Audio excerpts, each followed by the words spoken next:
Hello and welcome to this episode of Star Trek Reliant. I am your GM, Duncan Idaho 11. And tonight we've got a usual cast of characters ready for game time tonight, starting with Man Out of Time, DB Wells. I miss my home.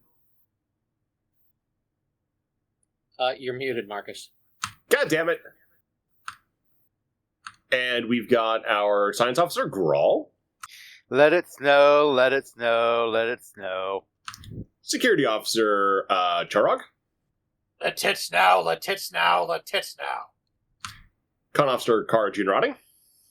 Take me drunk, officer. I'm home. Our CMO, XO, and acting captain, Eli O'Connor. Eli? Oh no, we done cursed his mic again. See, I just imagine that our technical difficulty screen is just Kara, and across her entire visor is just the blue screen of death. We'll cycle around to while he is rectifying things. Rick to your chief engineer. Greetings and salutations, good sir. I have checkmate a list and checked it twice. And Eli? This show is just going to be one of those shows, people. You get the live experience, even though we recorded ahead of time. Discord is just being really weird tonight. I swear we're professionals, people. No, I mean, it happened to me earlier in a different Discord chat. Don't worry. It's like I kept trying to talk for 10 minutes, and it turned out the reason that everybody was stepping over me is because nobody could hear me. And burn down your fucking thing to the limit. Oh, shit. We'll cut back to that of all times. Burn down my what now? Don't worry about it. His head. Hey, don't threaten me with a good time. Alrighty. So With last the episode... lemons. Help, it burns when I PPC. Alright, so last episode we had a little bit of a adventure when trying to camp. We were attacked by one Undine, and then, well, we found that there were two checkers. Again. Technically three, but one of them was an Undine, and he got blown up big time. Like, really big time. And, congratulations, checkers, real checkers, you now have a, Browning machine gun to, rehabilitate. But, at any rate... It's fine. At any rate, the crew is allowed to, well, just have a peaceful night, just camping, and everyone's secure. You know, windows have been mostly repaired, walls have been mostly repaired from, various forms of damage and people flinging themselves out the windows dramatically. Twice. And yeah, we cut to the Kara Junrani's parents' farmhouse in the morning when things are just getting going. Although instead, one was Kara. Who was the other person to jump out the window? Marcus. Ah, sorry. So we cut to a hill overlooking the farmhouse. Sheep climbs the hill, just bleats into the morning. It's as much as they have for roosters. And yeah, the crew is able to start getting up. Let's start with Daniel. A lot of science bullshit has happened last night. How have you coped? Well, I fell asleep with a phaser shotgun in my hands, wearing my spacesuit on the couch. So I imagine I just kind of wake up with a start and just, oh. That was For a the record, morning? Kara's mom's going to want that back. Yeah. So around you is just, nice living room. It's not quite human, but at the same time, it's a farmhouse. It's serving the same function. Very nice, modern structure with a little bit of a folksy decor.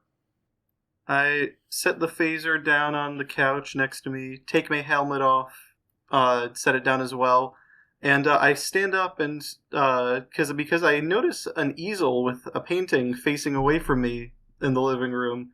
I walk around and I see that it's a painting of me and the paint's still drying. It's a very nice painting. It's, well, almost a classic. You can tell right off the bat. Is anyone else taking a nap in the living room? No, it's the living room. Well, I don't know if anyone, bunked out there. Look, the house is big, it's full of rooms, and there was also the campsite. I think everybody else actually camped in a place that was, So, Daniel is free to, He knows his way around the kitchen, so he can actually even start cooking breakfast for people if he's so inclined. Trying to make the most of Ibby ingredients. They probably have replicators. He could try to be adventurous. So let's cut over to the campsite, where I think the bulk of people have camped out in various different accommodations. I mean, there is a underground bunker network that... You cut out after bunker. There's a bunker complex that John and the Foxes have dug. That potentially Grawl has camped out in. Yes. So, Grawl, you are waking up. What? Where? Too many shooty things.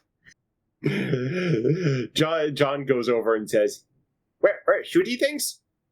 No, I had a bad dream. We were attacked by a Undine or something. Oh, that happened last night.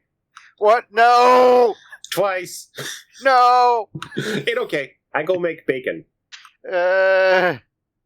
John just immediately clambers out, but then one of Eli's foxes comes over and lays on Grawl's lap. John finds Rick here already sort of like on a camp stove starting to cook. John reaches into a stasis a stasis cooler and pulls out a couple of packs of bacon and says, can we cook these for Grawl? I can... we've got enough room in the... Yeah. So bacon is like a really cool breakfast food, and it's really calming, and I think he needs all of this. That's a lot of bacon. Yeah. He's just sort of going to start putting some... There's much bacon. It cooks up good. You can't mess up bacon. I was about to say that you should note that the funny point is that the bacon is blue for some reason, because this isn't actually bacon. It's local bacon. It's Tolicon bacon. But it still smells like bacon. It's just blue. It's the candy of meat. Indeed. Who else is camping outside? So you got Rick, you've got Grawl, you've got John. Marcus and Cetsa and Kara are upstairs and inside. Eli. Eli, you wake. No. Why no wake? Eepy. EP? What about Checkers? Oh yeah, he's well, I doubt he went with what's her face? I'm sorry, it's been like 3 weeks. Kaiken. Noriella Kaiken. Yeah, he went with Kaiken, so I doubt there was any sleeping done. Okay, well. Bounce chicka bow bow.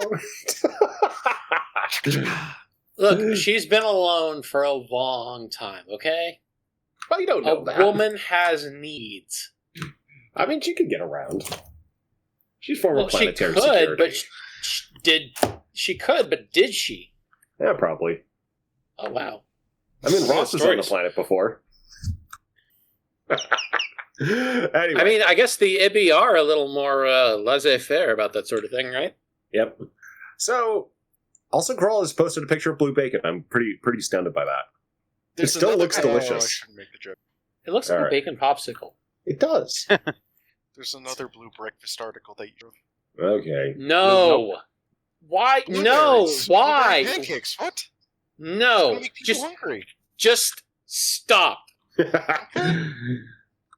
Okay. It okay. Anyway, at some point, Jasara just kind of goes up and just looks up at Daniel and said, Mr. Spaceman, why did you sleep in the living room? Well, I didn't mean to fall asleep. But yeah, that's basically it. Well, what did you mean to do? Well, I meant to stay up and keep watch, but clearly I didn't get enough sleep the other night to do that. Oh, were you out looking for bad peoples and aliens? I wasn't looking, it was more keeping a lookout in case they were looking for us. Oh, thank you, Mr. Spaceman. And Jasara just kind of hugs your leg and then just kind of wanders away.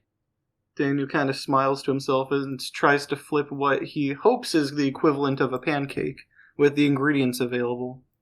Well, Go it's ahead. definitely grain-based, and it is turning brown as you cook it.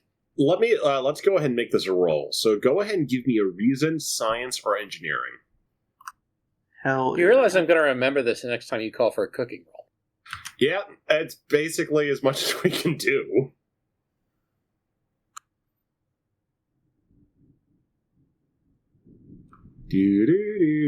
One success. It is it is bacon, or no, sorry, it's pancake. It's kind of pancake. It has the right integrity of a pancake, but we'll see about the taste. Hmm. It looks like a pancake, and it cooks like a pancake. I think it's a pancake. Could be a waffle. Well, there's got to be some kind of something to put on these to maybe finish the. Oh, here, go ahead and give a reason science. I will say at the very least you do find butter. That part is not hard. The question is, what syrup do you find? This is What what he's color is the rolling butter? for. Yellow, it's from the goats. Oh, here we go. Oh dear. I got it. Don't worry. Ketchup.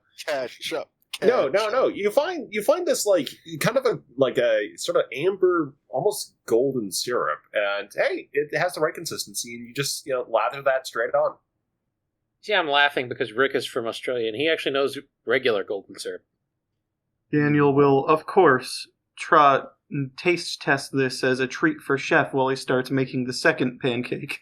How are you with spices? Oh, he found the Rempa oil. He did. I'm not so sure about spices. You find that the syrup there's a little bit of the sweet and then it's spicy. Very spicy. Oh god, this is quite spicy. It's not like, death pepper or anything like that. It's just very spicy. Is it sad that depending on how sweet exactly it is, that I'm thinking to myself, this actually sounds delicious? Spicy pancake. Spicy and sweet go together very well. Daniel just kind of coughs a bit, looks at the bottle, and just says, "A little less on the next one." A little less. I mean, just with a little bit of a dab, it could be really good. You have learned from your complication as well. Yay! So now you have a good recipe for spicy pancakes you can make for the rest of the household and group. Huzzah! Do you continue making pancakes? Yeah. I wanted to do like the pancakes, eggs, and some kind of meat thing, but if I can stop at pancakes. Yeah, like the meats are going to be pretty straightforward. It's just meat, you cook it up, and it's going to be, there's nothing going to be complicated about that, so you can add those side dishes as you will. No. Yeah. Make An egg it is an roll. egg, a meat is a meat. It's combining things to make a bread that's the problem. You're not going to be able to do more, but yeah, let's just keep it at that and move on to Chorog. You're starting to smell lots of breakfast coming up, Chorog. It's all the same so long as the protein and the albumin acts the same. Yeah, pretty much. Dog crawls out of his tent and wonders why the air is so loud. It's very loud. There's like sizzling and like crackling, and it sounds like, oh god, what does that all sound like? Who's cooking someone? John calls, "We make bacon." Drog gets himself together and tracks down the source of the interesting smell. You find Rick and John making breakfast. And you can also smell like spicy things coming from the house. Yeah, Rick has started to lay out a bit of a platter with some sausages, with bacon, with whatever could be like similar to fries or hash browns, something like that. This stuff smells good. Anyone got any coffee? John says, "Coming right up." He's got a little coffee pot. He's in coffees. Although it's basically the coffee machine is hooked up to a hose and it's going into a large pot. So it looks like it's almost like a little coffee replicator device that just makes coffee and fills up whatever container you want. And John's it's not quite at an industrial scale, but it's getting close. Is it good and strong, John? John says, Yep, it's good and strong. Authentic Ibby blend. That does make me wonder, do Ibby use coffee, Ractigino, or something local?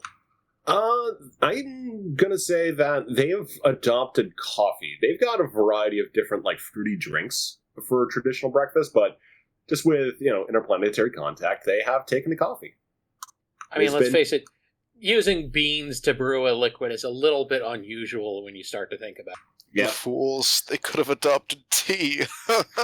I mean, you can Laughs try in to... Space Britain. You can introduce to tea as well. But yes, JB, you can dunk your head in a bucket of coffee if you want. Jorog? Drog just looks for the biggest cup he can find and finds what looks like a large vial. Says, "Fill it up, John." John, he just like shifts the hose from his large pot to the container, and quickly you've got like 1.5 liters of coffee. Drog just begins drinking the coffee and instantly awakes. This is the strongest coffee he's ever had. Is it good? John, you make the best coffee I've ever had. Yay! Somehow I just feel like we'll open the percolator and so instead of coffee grounds, there's some weird black mushroom. No, it's just a little coffee replicator with a battery. He picked it up at a store. Hey, it's John. You never. I mean, Mushroom coffee does exist. we've had that before. Well, I mean, we've also had Not like molded that. coffee, but That's what I think he's talking about. The special coffee that Eli had in That's not mushroom coffee. it's become That's his something else. abomination of caffeine. Oh, that one. So he puts Red Bull into the water thing of an old timey drip coffee thing.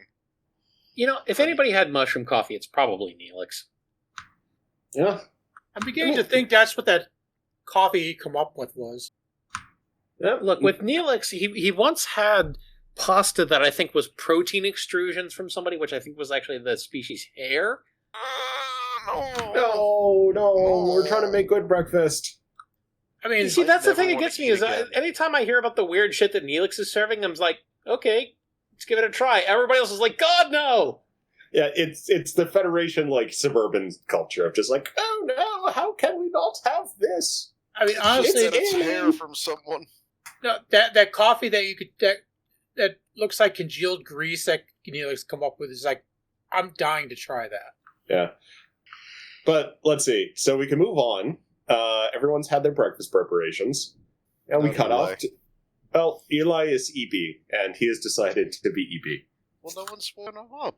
Okay, well, we'll wake him up in a second. But first we have to cut to, well, the I don't call it the VIP room, but the special protector room, where Marcus and Kara have been guarding Cetsa, and Cetsa has made a pillow fort for herself. So Cetsa is still in her pillow fort, her tail is sticking out, and Kara, you are waking. Kara comes back online, and she was just leaning against the wall, since what else we're going to do? She just kind of looks around and just says, I smell breakfast. Where is Marcus? All this, because I know where Cetsa is. He's asleep on the floor. Like, he may have had, like, a pillow and a blanket, but he's kind of, like, in a sprawl right now. Kara walks over to Marcus and softly kicks him. It's almost a nudge with her foot. She just goes, get up. Alright. What time is it? Kara blinks and actually just checks her internal chronometer. It's, fairly early in the morning, so the equivalent of, like, 6:45, 7 a.m. It's about 7 a.m., but I smell breakfast, and you want to eat, don't you? Yeah, I want to eat. Alright. Where's Cetsa? Kara points over to the fort, within which is probably a burrito, and just says, how do you want to play this? Well, we could just haul her out. I mean, that's fine. I'll go ahead and be the bad guy. I want to see how this works. And Kara goes over and just demolishes the fort and expects to find a burrito inside. You find a burrito inside, so Cetsa's wrapped herself up in a blanket after cocooning herself in pillows, and she just cries out, no, you're supposed to knock. And Kara, instead, like grasping the propeller of an old Earth airplane, just yells, contact, and yanks the blanket. She just flies. She just flies out and, like, over to the other side, just falls off the bed. Kara just kind of slowly walks over and looks down. You awake now? Very, very awake, very awake. We're not under attack. No, but there's breakfast, and if you want breakfast around here, you have to hurry. There's no Okay. replicators, so if you don't show up when it's cooked, you don't eat. Okay, let's get breakfast. And she just shrugs, and she's just in her jammies, and just it's like, all right, let's go. Everyone have a good night. I mean, yeah, I don't really remember a lot of it. I don't think I really dreamed last. All right.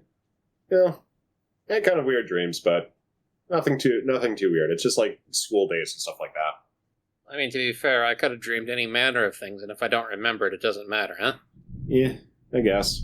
Marcus? Marcus is just like, might tell you guys later. Did you have weird split personality dreams of places you haven't been and yet have been? Yeah. I knew it. And Kara goes over and opens the door to the room.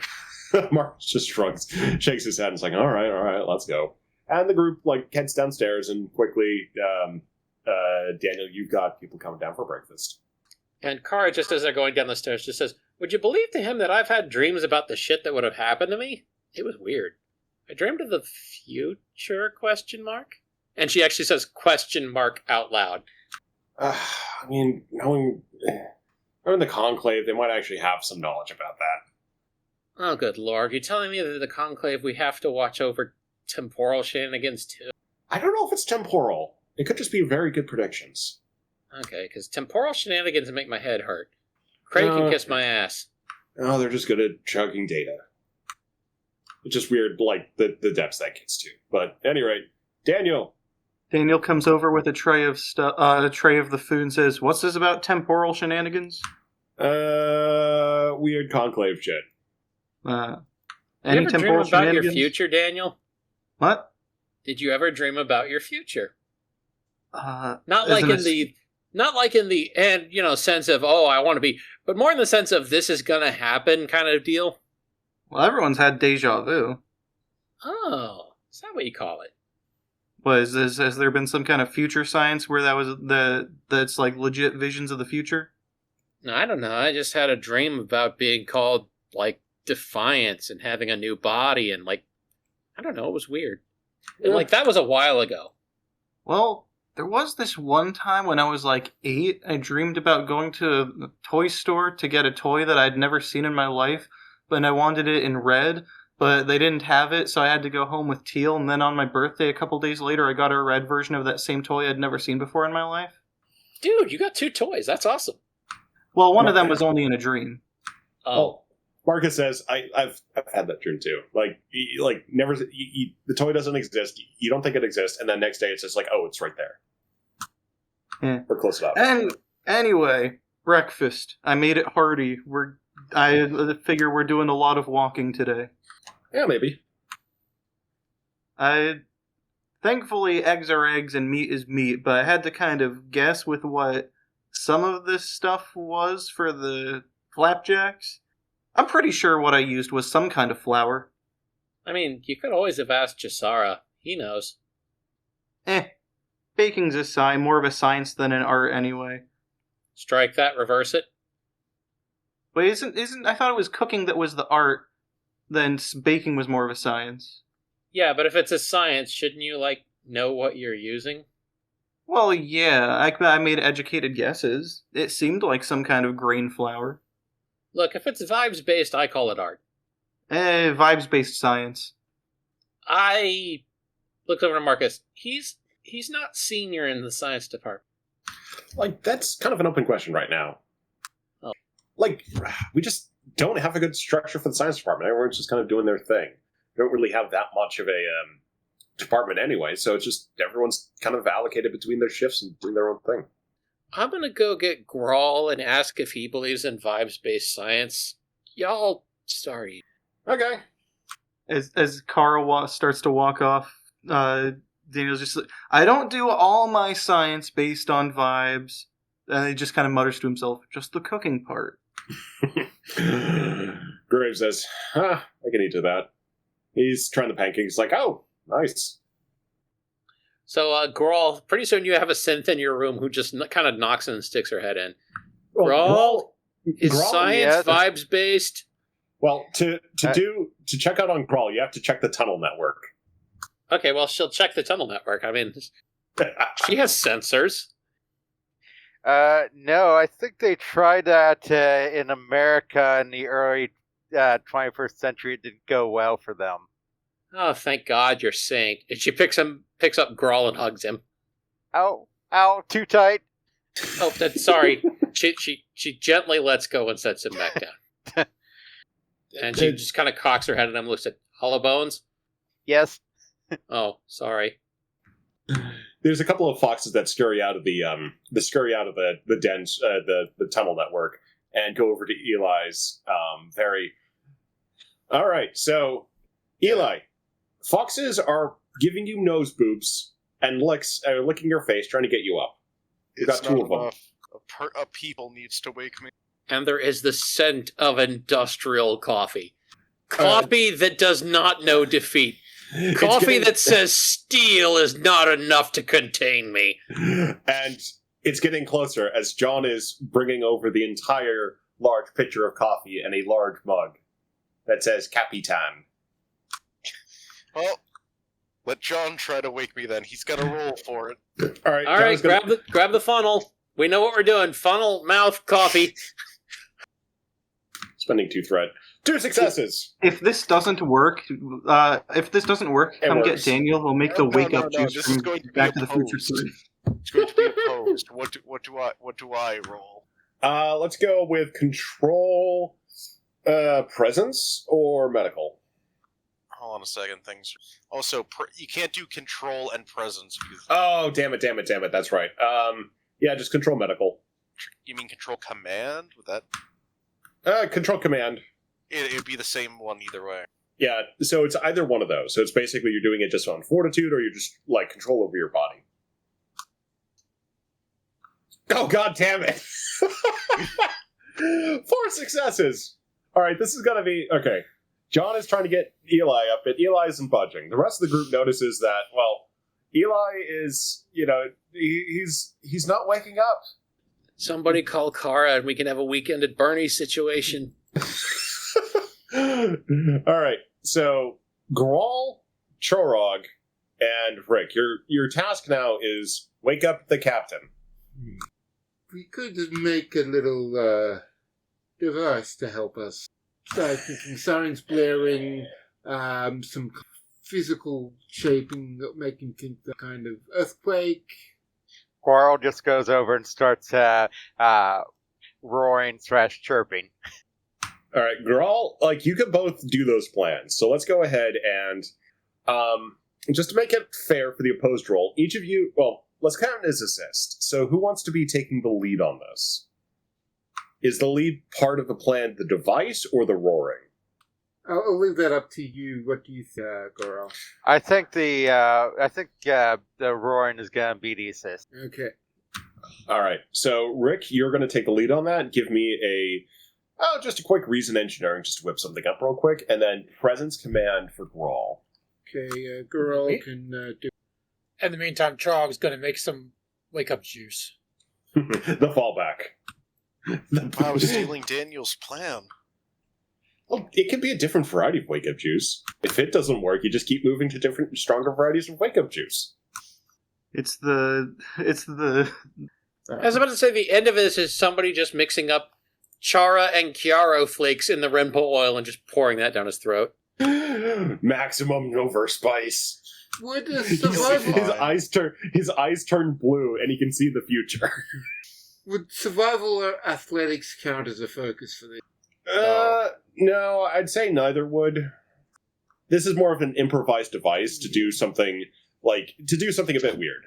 It's ultimately the physical principle is fine. It's just how do you quickly assemble this from material on hand. Yeah. Alrighty. Rick is rolling. So how did John try to do it, by the way?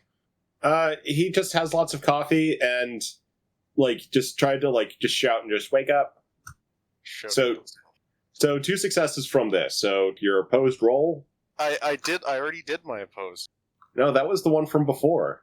Well, it's counting for this too. No, new round. No! You gotta wake up. You can't make me wake up. I will make you wake up. Yeah, you can use some of the momentum you got from your success earlier. Yeah, you technically do have 2 momentum as a group. I'll let you spend 1 if you want an extra dice. No! Is it Trog's turn yet? 1 success, 1 complication. It's he's stirring, but you guys can't quite tell. So Chorok, go ahead and give him your wake-up juice. No. Trog gets a big bowl This is what you get for waiting too long, Eli. of John's coffee, Don't want anything shoved down my throat. or some Venemin, and some other, and whatever else he could find laying around that looks interesting. So this drink is being presented to you, Eli. It's basically a concoction of venom, coffee, miscellaneous spices. Could be some Red Bull in this as well. So I think presented is a bit strong of a word. I take it and I just give it to John. No. Chorog pries open Eli's mouth. No. It Hold on. No, Chorog, that's a little too far. So let's just go ahead and Eli is definitely up at this point. So John takes the coffee and drinks it. So we'll see what happens with this. I like it. It's no longer considered coffee. Anybody ever see what happens when? Anybody ever see what happens when Roger Rabbit drinks alcohol?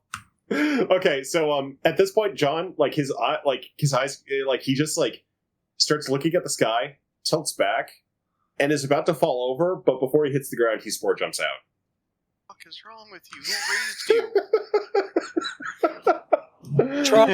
Chorog just looks at Eli and arcs an eyebrow. You don't just make people, unconsensually drink random things in their sleep.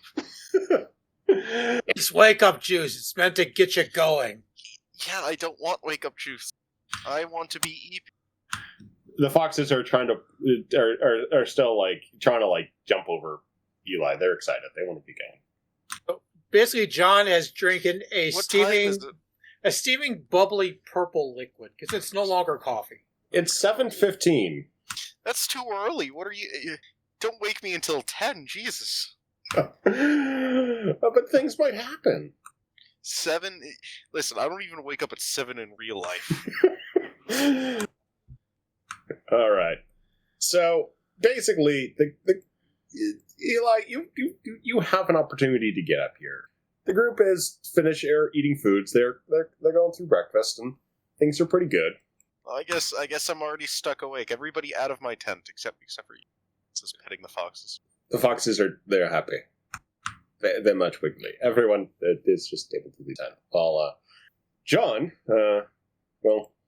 he looks around where he's spore jumped. It's cold. It's it's very cold. He looks around. It's kind of a rundown city, and you're shouting in Russian. Gunshots in the distance. Well, it's probably not Detroit then. Probably. We'll see where that the goes. Russian Detroit.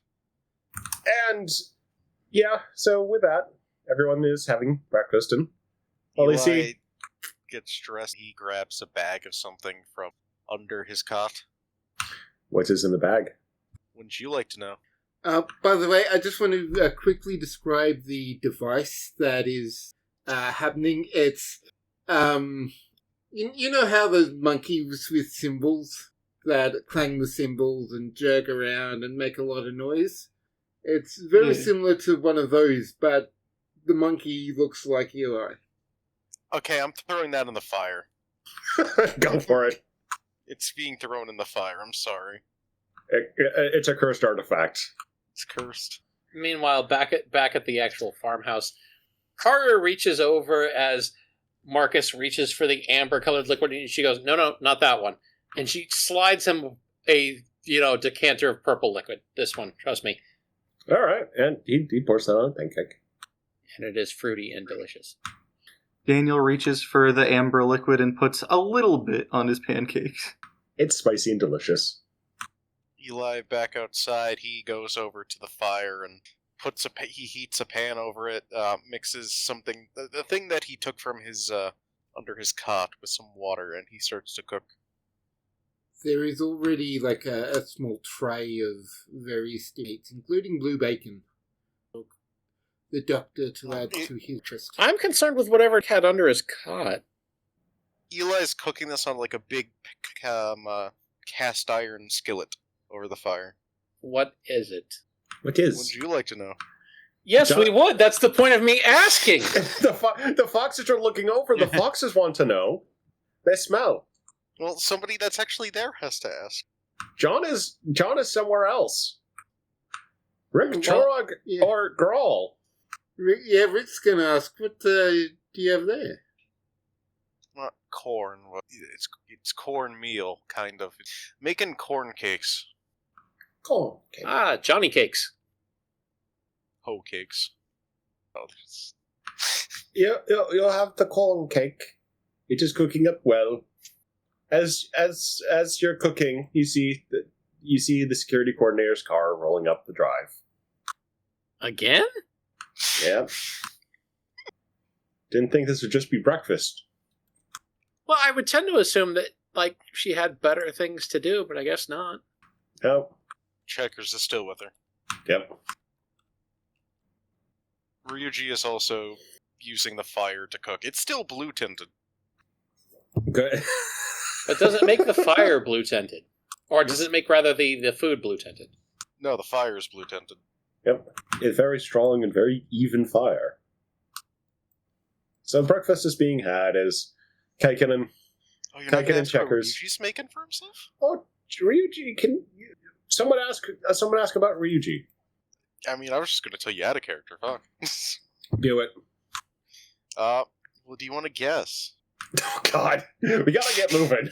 Okay, fine, get moving. It's also corn, but No, just normal corn. It's actually fox corn. rice. That's right. What, no miso? Fuck, I want some miso soup now.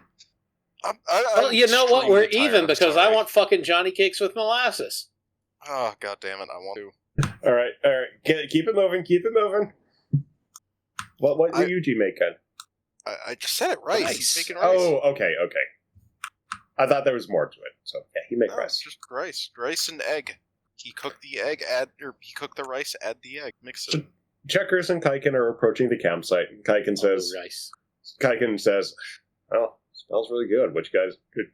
She starts to ask like, "What you guys cooking?" And she just recognizes just a miscellaneous group of breakfast foods and says, "Nice." So, guys, could you guys be ready for something in, say, half an hour?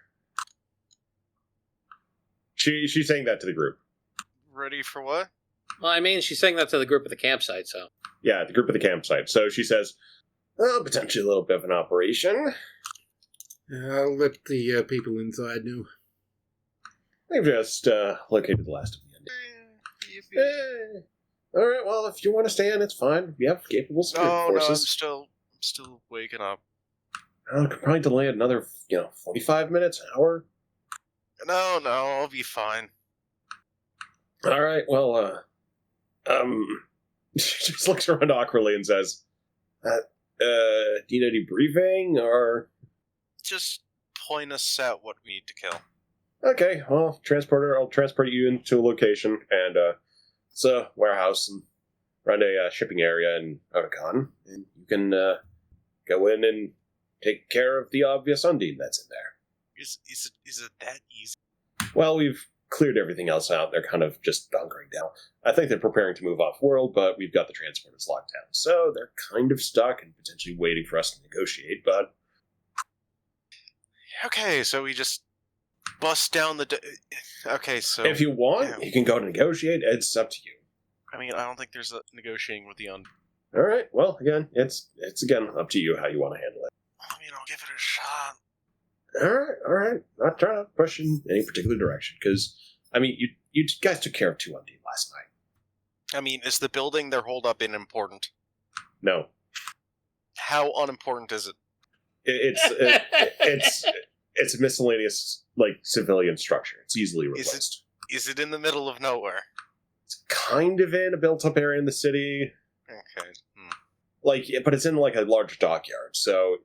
If you're going where I'm thinking, there wouldn't be that much collateral damage. Shattered windows, but again, that's replaced. No. I wasn't thinking about, orbital bombardment. I was thinking about arson. Well, I mean, would that work against the Undine? Arson works on everything. I mean, but... Alright. Anyway. Again, just thinking. I'm not actually going to do the arson. Alright. So... Look, to quote a magic card I read in the 90s, the secret to destruction is simple. Everything burns. Yeah. Does Kara say that in character? She's not there, or she would. I mean, she did come over to get Grawl. Yeah, but then she went back to go tell Marcus not to use the amber color. Okay, okay. There we go. So let me call the others, he says, taking out his pad and telling them to come outside. All right. Cetsa trots out. She's wrapped herself up in a blanket she's found in the living room, and put on a pair of sandals, and she's just flopping over. I would I point out that the should've done blanket that. that Cetsa is wearing is actually like a quilt, and it is clearly a very old quilt. And Kara just keeps looking at her, going, "That's." Setsa says, I can share. You can, thank you. I would appreciate. Anyway, Kara looks over. Oh, hey, Alma Kaiken, what you need? Giving you guys the operation to take down the last Undine. Okay, can we just bomb them? Yeah, that's kind of what I was getting at. Technically, but it'd be nice if we can confirm a kill. Okay, so you're asking us not to politely. It's a suggestion.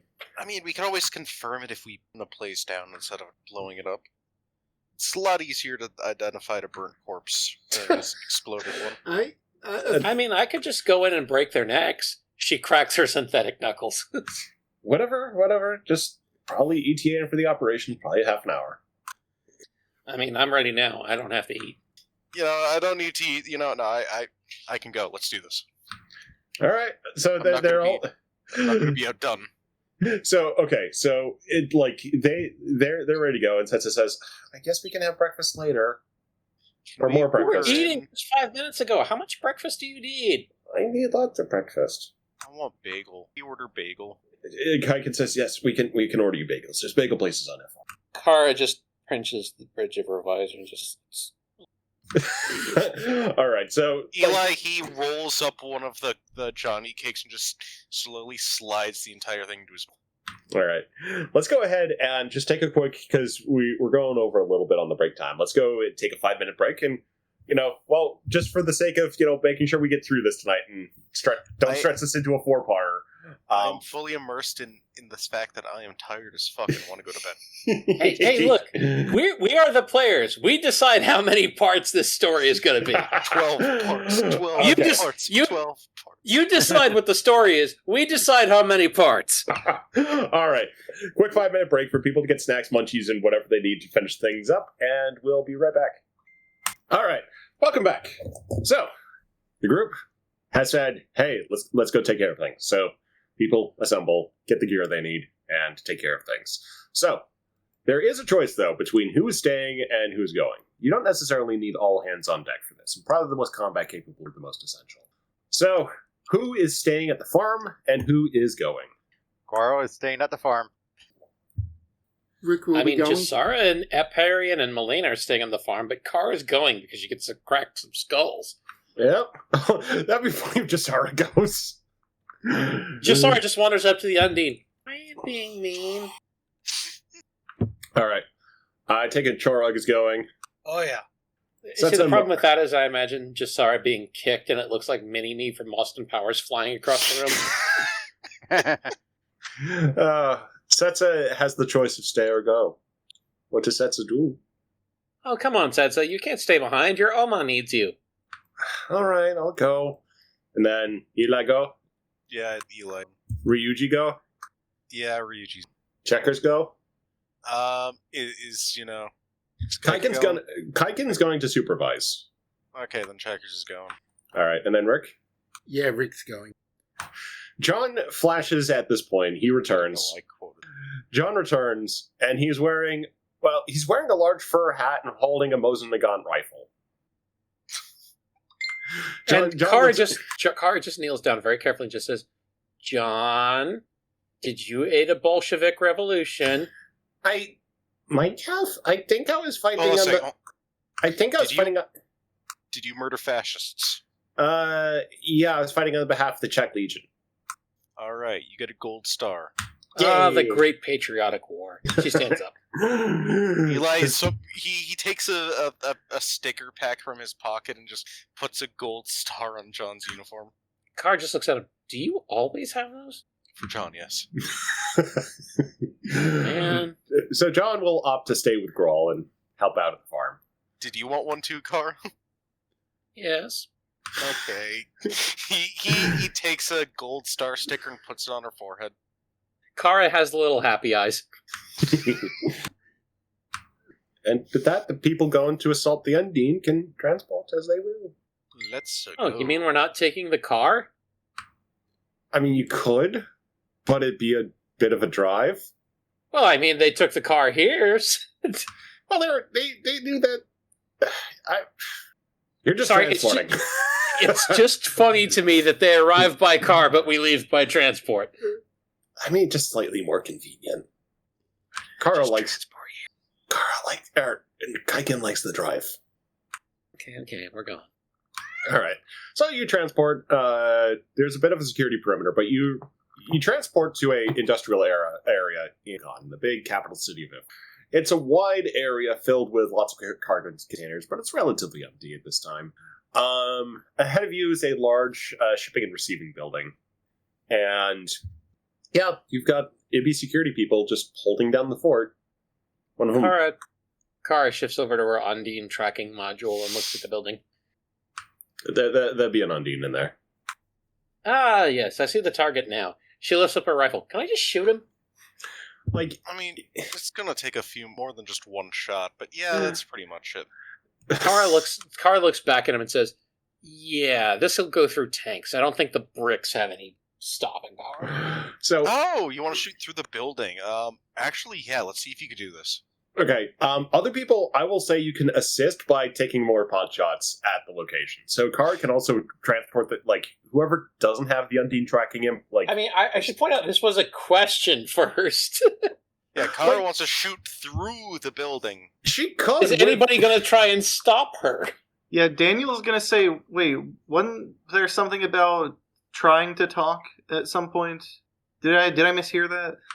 I mean, I said that before you came out, but... Oh, yeah, sorry. Yeah, also, if we're going to be shooting through, then there is going to be collateral damage beyond just spots in the warehouse building, further on, perhaps. If Yeah, we were told that's fine. We were told that's fine. Yeah, but I'd Curse rather you and not... your ethics. Yeah, rather not do it but I mean, this is... You're the captain. Well, Kaiken basically gave you permission to level the building, so blasting a hole through it would be relatively Yeah, but okay. leveling a building from above is different than trying to shoot through it sideways. Mm-hmm. And there's other You gotta be buildings careful. that it will, also likely pass into. And Yeah, you could try to plan that out. So with... The point is that Kara just powers down the rifle a bit and puts it on her back and says, "Okay, we'll get closer." Wait. No, I have an idea. We can get some higher ground and do this at an angle so the bullet will go into ground. She looks around. Fair. There is one person who would be able to provide you with easy height very quickly. Do tell? You've got a spaceman with a gravity unit. Kara just walks over to DB, holds her hands up to her chest, and her best little girl voice just says, "DB, I want to go higher." Uppies. Give her uppies. Sure. So this isn't going to be complicated. All you have to do, DB, is just grab a hold of Kara, activate your gravity unit, and just kind of kick up and just start floating up. Daniel's, I guess will, I don't know, just he's not really sure how do it. Daniel's he kind of makes a few arm motions going to grab onto Kara, and he's just like, "I'm sorry, how should I hold on to you?" What, are you asking if you can touch my tits? No, is this just like an arm in arm thing? Do I go around the waist or? Look, so long as you don't drop me, I don't care. I'm not really sure how I have an idea. And Kara just looks at him and says, "I'm a robot. You can't hurt me." On the shoulders, on the shoulders, on the shoulders. I was just saying, I don't know how this harness thing affects multiple people, especially people who aren't wearing it. So effectively, You have the gravity glove. Couldn't you just fire me up in the air? I mean, I guess. Okay, well, there you go. You don't even have to come along. So DB, it will be a roll if you want to fire her off with a gravity gun, but just with the tech, it's going to be so easy with the lifter that it won't have you make a roll for that. But before this happens, though, she looks over at Chorog and goes, "Chorog, can you link your mask to my system so that I have 2 points of reference for the shot?" On it. Do you Thank want you. me to, like, get in there and try talking and it's go bad? Well, at most, I can also, like, triangulate it for... I mean, you were the one who said firing was okay, but sure. I mean, yeah, but, just a little Huh. bit of a talk. Look, you want to talk to him, go ahead. Daniel and I will be out of here. You give the signal. Daniel will throw me up. Chorog will help me triangulate, and I'll put a round through him. What's the code word? Look, I'll just be listening on an open channel. If it sounds like you're in trouble, I'll shoot. SpaghettiOs. I'll say SpaghettiOs. That's terrible, but okay. All right. Have you never had SpaghettiOs? No, I just have this image of Eli in there going, uh-oh, SpaghettiOs. All right. So, for the sake of just moving along, DB, Eli's you need to provide. Yeah, you need to provide a stable firing platform for Kara. So you're going to have to just lift her. I was about to say first, Eli's going in to talk. Well, we got to get into a position. Yeah, you Just can get him Eli's into a got- position. So Eli's going to have a tricorder on, so he can act as a third frame of reference to triangulate. Yeah, Daniel's so- just going to be like, "What? I got it. All right, piggyback ride. Let's go." And he kind of crouches down and activates the belt. Okay. Kara moves up and kind of hefts onto his back so that he can grab under her legs. and you guys go up. Go upsies as the IBI security forces are just watching you slowly float into the air. Kara just shouts down as professionally as possible, "It's okay! We got this!" Eli, he rolls up another corn cake and then walks inside. As you walk inside, it's a darkened warehouse, and there's some boxes around, but there's a small glowing device, or small glow coming from a corner. You round one of the boxes, turn, and you see a figure hunched over something glowing blue. A somewhat familiar device. That's kind of this orb that's rotating in all sorts of strange ways. Cybernetic looking. And the figure turns over you, kind of hunched unnaturally, looks over you with glowing yellow eyes, and, yeah, that doesn't look great. What is the device? You found it before, like when you first met Zacius, and you fought the constructs. It's one of the Iconian things. Yep. The Undine has hunched over an Iconian device on Iffar. Hey, bud. You're surrounded. He's raising an arm towards you. Yeah, hi. You pointing at me? Go ahead and give me a presence command. Okay. I am the most present and command person, and I have empathy. Will that help at all? Yeah, that will help because you're going to be able to read the Undine with your empathic powers. But I will spend 3 threat to make this the dramatic big roll of the night. Oh no, what's that going to make me roll? Complication of 17. Oh no! You see, you say that, but then you could roll 2 complications. Or you roll 4 successes. No, not even close. So with 4 successes, the Undine lowers her arm and says, "Oh, let me say." It kind of like there's just there's a voice, but it's not coming from the mouth of the Undine. It's just sort of like a present voice, not quite telepathic. Possibly they're just vibrating the air around them. He doesn't have a mouth. Yeah, not really. And the Undine says, "This device has data. Yeah, no, I need that data. We need that data." No, you don't. You need to surrender, or else you're gonna end up with a hole in you the size of a car.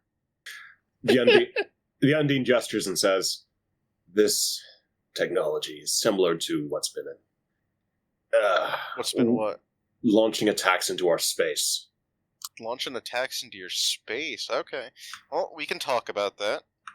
The Undine have a presence here, looking for powers that evidently were aggressive when they should not be, but this draws questions into that. It is linked to data nodes. I've drawn that data here. It must get off-world. Well, I need to look at it too, bud. That may allow complications. What's a bigger complication? Me having to look at your data, or you ending up with a hole in your chest the size of a golf cart? My life is immaterial. This could bring peace. Yeah, well, I want to know that it's going to bring peace. I just want to take a peek. Are you one of them? My what of what? Servitor. No. I'm Starfleet. You look at Yeah, thank you. All right. Make one more presence command roll. I was about to say, this goes back to the whole thing of Undine. You all look the same. Well, Eli's like always wearing a Starfleet uniform. Well, 3 successes. The Undine says, I mean, not only is Eli always wearing a Starfleet uniform, it's always the same one. yeah. He has different. It's not the Yes, I know he has exact clean same one. clothes, but the point is that he wears the same style. It's comfy. What could I say? The Undine says, all right. He's got. Eli has that like fed up, tired bullshit charm. You know? Yeah, and the Undine just kind of gets that. They're sort of at that same point, too. They've been an infiltrator, and they don't necessarily like it, especially with, like, yeah. You kind of get that feeling of, like, they're tired of this bullshit, too, and are just realizing, like, from this data that crap, they've been led along. So the Undine says, right. Also, Jesus Christ, these hippie like to fuck a lot. They don't have that much data. You can cut that out. I couldn't help myself. Right, so the Undine just says, all right, on your word, this data needs to get to my people. All right. Yep. He comes over and he scans the thing. Go ahead and give me an engineering control roll. Does that have to be engineering? Can I do science? Nope, engineering. You're that's I mean, I part have of the game. Wait a minute. No, I don't have to do engineering because I get to use my talent. I'm a doctor, not an engineer. Where I substitute engineering with medicine. Yes, All right, go for it. Well, I was going to say that making rolls you're bad at is part of the game, but then you drop that. Using talents is also part of the game. Yes. Okay, so it was engineer and what? Yeah. Control. Control. Yeah, this just goes back to 16. All right. 2 successes. Yeah, you're able I to scan. can't stop winning. You're able to scan it without causing any complications. And the Undine says, all right, so there is a dampening feature. It makes leaving a little bit more spicy. Yeah, The Eli device, taps his comm badge. there's a little bit of a crackle, but the Undine indicates like a device in a room above them and just says, that probably needs to be dealt with. Yeah, I'm trying. He's tapping his comm badge. You can get a comm channel through, but it's scratchy. Hey, can anyone hear me? Kara, you can hear him. Kara just kind of taps the side of her head. She's floating vaguely in the air on Daniel's back and just says, "Yo, is it SpaghettiOs time?" No, we're letting him go. Aw, what do I need to do? You can still shoot something? Can you shoot the device on the thing above us so he can leave? I mean, I could do that, or I could just go down and talk to the Ibby security forces and ask them to turn it off. Yeah, but are you gonna have It's more fun shooting, or are you gonna have more fun talking? The device is actually a Undine biosynthetic device. Oh, I thought it was the jammer. Well, it is the jammer, but this is a bit of Undine tech. So it would be difficult for security forces to deal with. Okay, the point is it's not Ibby. No, it's not an Ibby device. Anyway, blast. Yep. Kara just kind of lines up on it and just kind of takes a second and says, and through the radio says, "Chorog, do you see the machine on the second floor?" The answer would be yes. Trog scans it. I got sight on it. All right, give me the telemetry data. Patching And it through. I would like for Chorog to make an assist roll on this as I do it. This would be. So, Chorog, it would be an engineering control or security control. Okay. And Kara, a pew-pew roll, security control. I will say, right as Kara is pulling the trigger, Daniel will just say, I just realized we didn't really account for equal and opposite Rhea. And as that happens, they go flying backwards as Kara pulls the trigger on the magnetic rifle. And they go flying backwards. Davey, Just spinning end over end. You'll have to make a control. Actually, no. Let's make this a con engineering or security roll to stabilize yourselves. As Kara and with Chorog's help is able to ping the device, and there's a good whomp as a spicy bit of Undine tech is destroyed. Did you say con, engineering, or security? Because those are all disciplines. Sorry, a control con or control engineering roll. Okay. Just imagining them coming to a stop and Kara has swirly eyes. 1 success. You're tumbling end and over end pretty good. You're able to decelerate yourselves, but you are heading towards a large crate, and you smack into it. Kara or DB? Go ahead and Kara, give me a D2 roll. If it's all right, sorry. Let's go. Just give it a D10 roll. Even Kara. There we go. I already did a D2, so even Kara. So Kara, you take the pool. Wonk. They go smashing through the box, and Kara just goes, "Ow!" Sorry, forgot about basic physics. There for a second. No, it's good. I forgot to. I'm dizzy. I didn't know I could still get. Must be maybe your gyroscopes got overloaded or something. Anyway, are we on the ground or are we just kind of did we hit a wall? You're on the ground now, so you just like whack off the side of a shipping container. There's a Kara-sized dent in the corner of it. Daniel turns off the anti-grav harness and we just fall a couple inches to the ground. You just ow. Yep. I'm just gonna lay here a minute. You go tell him that it's all good. No, I'll keep you company because Daniel is just as dizzy. And with that, the guy, the crew's able to discuss things with local security. The Undine is taken into custody as well as. Oh, I thought he was leaving. I thought he was like being teleported out. Oh, well, he was trying to arrange passport out, but he basically surrendered to you guys. No, I was letting him go.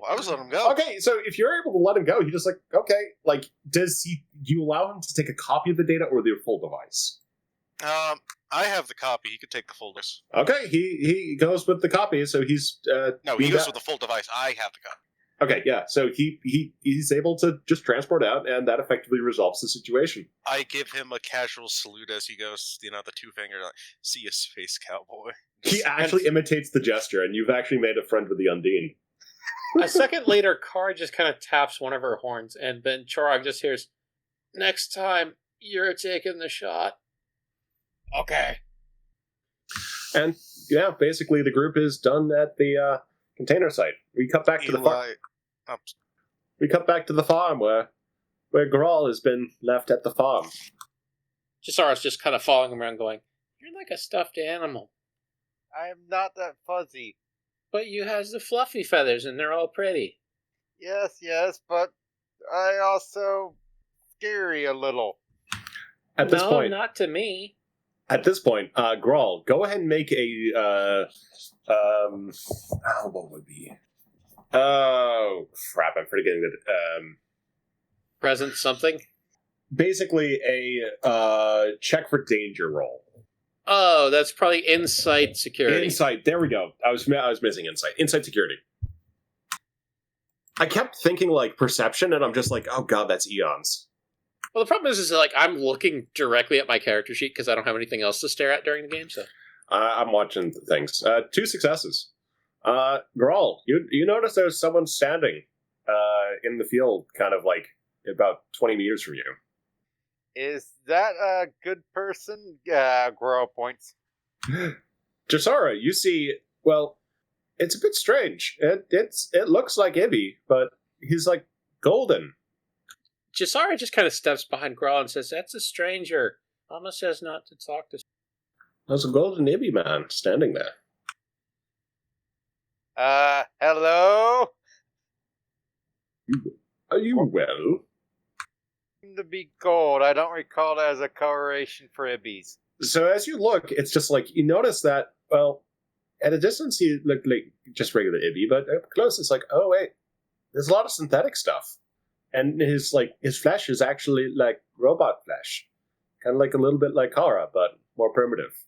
And the Ibby man says, "This is unusual, Kara, but I just wanted to check in to see if all was well."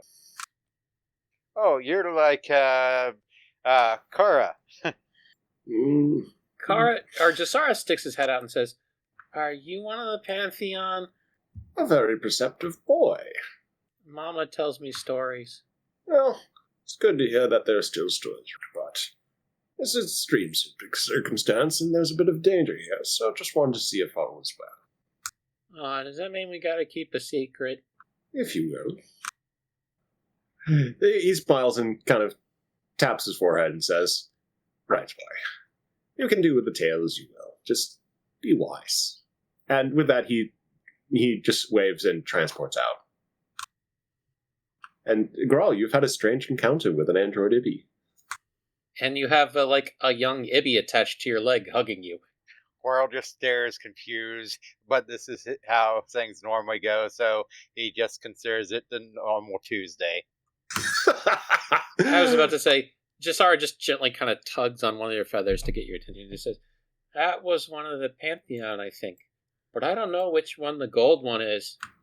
What's the Pantheon? I think I saw something after reading about asking for fish.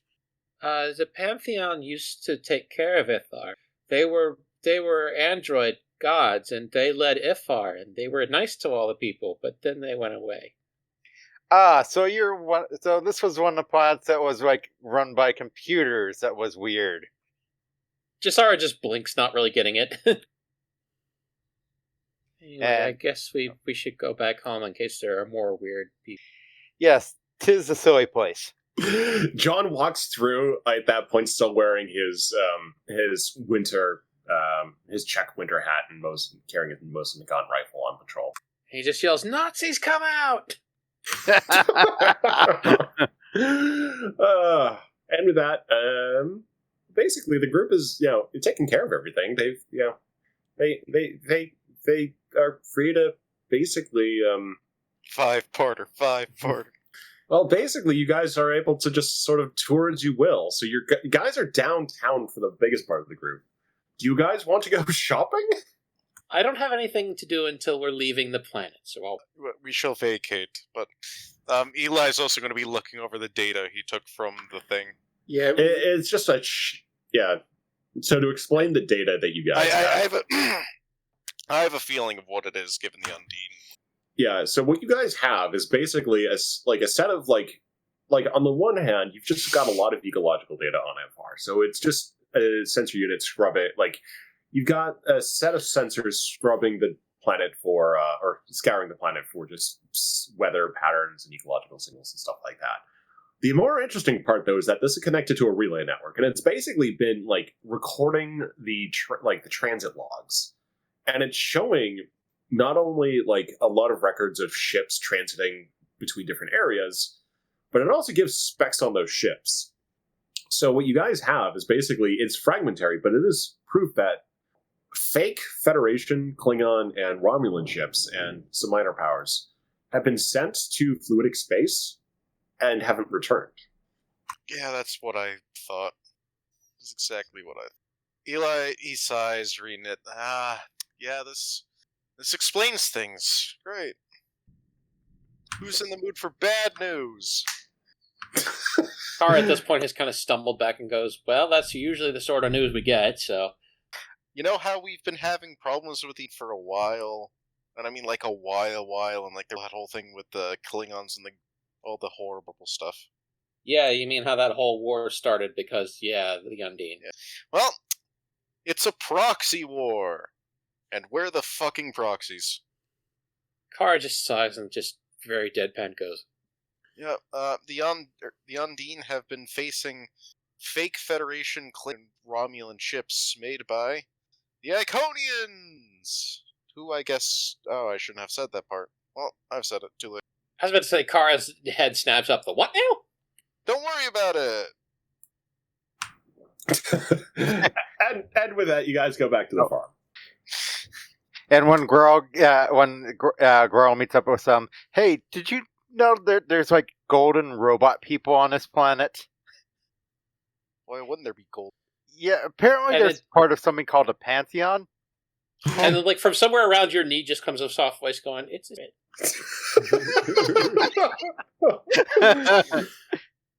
Cetsa, are you okay? Wait, what? Pantheon, what? Yeah, exactly. See, there we go. She wraps herself up tight with the quilted blanket. Kara, meanwhile, just thinks back to think if there were any members, like, the Pantheon members might have all looked different. She's trying to think if there were, how many golden ones there were. 1. And she tries to figure out who that was. It's Fellows, the first one. So What? she just immediately says, that was, if it was a gold one, that would be Phalos. That would be the first of the Pantheon, the first to come online. Do I need to get my fucking rocket? No, for the love of... No!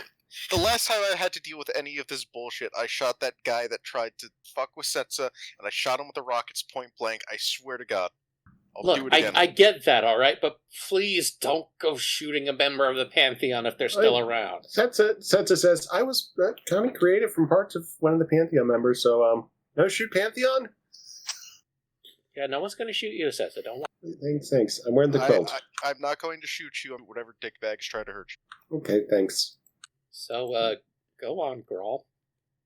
And Growl just describes what happened. After Girl's done, Daniel would say, we could watch this happen if you want. I've got my chrono scanner just do that. pointed That'd at be it. funny. Kara just looks over at Eli and just says, please don't call my gods funny. I'm not calling them funny. I'm saying the situation would be funny. Fair. So, if you use a chrono scanner, you're basically just going to get the quick conversation. He's transports in, has a conversation, transports out. They're just able to confirm things. Yeah. Just like, yep, that looks like a god. Kara just kind of is in deep thought with, a hand on her chin, the other arm crossed, holding her elbow. I don't know what we should... Pretend it never happened? Probably the best idea, but I think we should do a little more than that. You gotta go try to find him? No. Kara just taps her combat and just says, Alma Kaiken, we need you back at the farmhouse, please. I Again. have something important to tell you. Alright, on my way. And Kaiken Kaiken transports this time. Checkers is still with her. And I think probably Kara will gather everybody in the farmhouse living room because her parents also deserve to hear this. So everyone gathers in the accusing parlor. Oh, God. And Kara just kind of plugs herself into a holographic, kind of television set and just kind of replays what happened. Kaiken says, well, that's interesting. Yeah, it is, but you can understand that based on... And she gestures at Cetsa. What happened last time, I don't really want to... Well, it's keeping a low profile, so that's a plus. Yeah, So well... Don't need to shoot anybody, right? I don't think so. Okay, good. I just Kara want to just- have Kara just pinches the bridge of her visor again. It's supposed to be a vacation. So it's I think that it's a welfare check, probably on Cetsa, because she was a member of the Pantheon. Well, at least her auxiliary processor is. Well, the point is that Phalos is still operational, and apparently they're interested in the Undine threat. Or just something going after Cetsa. I suppose. I guess I Oh, would yeah, just- before I forget, Kara, can you also show them the data that I from the thing? The proxy thing, the proper thing. I mean, if you upload it to me, yes. Yes, I plug in my tricorder and upload it. So basically what we have here is a daisy chain of the tricorder going to Kara, going to the holovision. I like to imagine the tricorder just gets put in like a car charging port, little circular thing. No, she just fucking eats it. She just Yum. swallows it. No! It had the Yeah. purple stripe! And she just looks at him, you'll get it back in a minute. Gross. And Kara just stares daggers at Daniel. So, yeah, you're able to show the security coordinator all this proxy data about what's been going on with the Undine being attacked by fake Alliance ships. And after a bit, Kara kind of hoarse up the tricorder, and it's a little moist, so she cleans it off before handing it to Eli. Thank you. Sorry, there's lubricant to help me swallow it and to bring it back. I'm not gonna say anything. I'm not gonna say anything. It's flavored! And Kara just looks at him and he just kind of sticks her tongue out and just says, "Want to find out?" Cetsa looks Sure. over curiously. Kara just goes over and just gives Eli a big tongue kiss. Okay. Nice. What flavor is it? And the answer is there isn't a flavor. Oh, I wanted strawberry. Cetsa pouts. Kara goes over, oh, you get that all the time. After a short pause, Daniel just goes, "What the fuck was that?" And Kara looks over and Daniel goes, Flavor. that was a kiss. What did you think it was? Well, I mean, never mind. I was What, do you testing want for one flavor. too? I like to get to. Never mind. I have long since given up on trying to understand many things that happen. Is this water based, or am I gonna have to clean this out? Oh, it's water, be fine. Okay, good. Cetsa says, otherwise I'd be having trouble. So, yeah, we have It's always that. good to ask. Kaiken I just want to point out that Kaiken is just looking at all of this, from the information to the kissing to just with this horrified look. and just like okay, so the Hippie will take note of what's happening here and be on guard. Like the Undine are gone, and Yeah. doesn't Why of all the places why there be a probe here from a unknown? Fuck. No, that's easy. The Ibby have massive medical technology as well as ties to both the Federation and the Klingons. Destabilizing things here could deal with medical issues across both nations as well as inflame tensions for the war. or at the very least, it's a good networking point between probes and other places. I mean, this also has like old data. That's how far back do the local data things go? Quite a few thousand years. Yeah, no, this has been here a lot longer than that's been a whole issue. All right, so the Iconians have had an interest in how the Ibby are doing. No, it's not the Icon. I never said anything about the Iconian. Well, Yeah, like, it was in the data. yeah, Fuck. yeah. So Kaiken says, "Oh, they've had an interest in what's going on in Iffar. They were kind of a caretaker species, as I understand it." Kara just kind of sticks her hands on her hips and looks down and annoyedly says, speaking of caretakers, it's a shame we can't ask Phallus about this. I mean, it seems it goes back further than the Pantheon, but they might know about it. Yeah, well, longer memories than ours, and he knew something was going on. Eli looks around just in case, he pops up again. Nope. Damn, it'd be funny though. Oh, come on, this isn't like Apathy. You can't summon him just by saying his name. Meanwhile, from around the corner, he walks Apathy going, yes? he's making waffles. He's got an apron on and helping out in the kitchen. What And Kara just looks over. I don't know how he does that. what I'm concerned Yes, about Rick? is the potential for their transportation network. Yeah, fuck portals. Shit. Oh, do you guys Again- want to stay and look around and try to find any Iconian tech here? Yes. All right. All right, well, forget vacation. No more vacation. Cetsa says, well, we can have vacation. Kara just kind of scratches behind one of her horns and just says, I need to go to my room for a minute. Okay, have fun. And So- Kara's just going to kind of wave to everybody and go upstairs. Cetsa throws the quilts, onto Kara as she goes up. Kara is semi-covered in a quilt as she goes up to her room. Cetsa says, well, I mean, it's just going to be like a planetary exploration mission, so you got to do Is there some any science. places I can try surfing? Cetsa just says, yeah, we have lots of coastline and, very warm, shallow seas, so kind of take your pick. Is there gambling? We'd have to go a little north for that, but I think Okay. there's still some surfing for that. Sweet. Alright, gambling and attempting to surf. Yeah, Just imagining, Eli somehow using a mobile device to play Dabo while he's surfing. I'm playing Balatro, damn it. Cetsa says, so yeah, it's Portana, and it's like I think that's probably your best bet. It's like this big former industrial town, kind of shifted down to historical stuff and architecture. But yeah, they've got gambling halls and dueling places and Dueling, okay. I'm liking this even. yeah. So that I don't know. It might be a bunch of best of both worlds where we can just get some old historical data. And then also, have some fun as we're doing that, and then kind of use that to plot out where we're going. Okay, my computer's really fucky. Hold on a second. I mean, in the meantime, if nobody has anything else to quick. Yeah. So you can do your thing. So, up in Kara's room, she just kind of quietly shuts the door and hugs the quilt for a minute, but then puts it on the bed and just kind of goes over to a desk and sits down.